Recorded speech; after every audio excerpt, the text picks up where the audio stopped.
ప్రముఖ నటుడు dubbing artist Delhi Ganesh కన్నుమూశారు. గత కొన్ని రోజులుగా అనారోగ్యంతో బాధపడుతున్న ఆయన శనివారం రాత్రి తుది శ్వాస విడిచారు.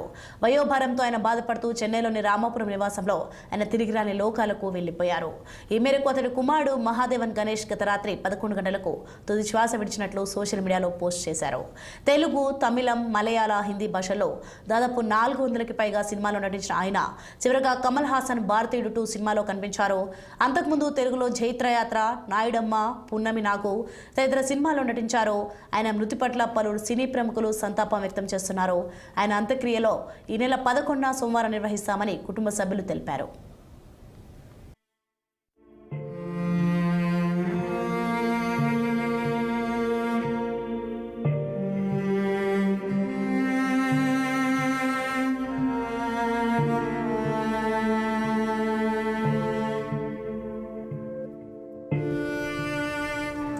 ఢిల్లీ గణేష్ జెమినీ టీవీలో ప్రసారమైన మర్మదేశం సీరియల్తో తెలుగువారికి పరిచయమయ్యారు.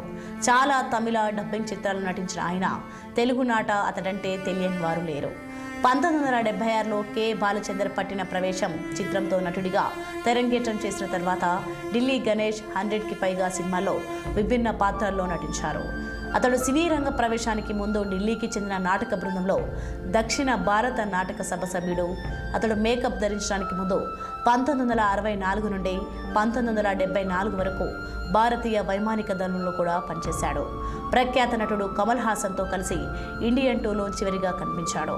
చివరిగా హిందీ వెబ్ సిరీస్లో కూడా నటించాడు.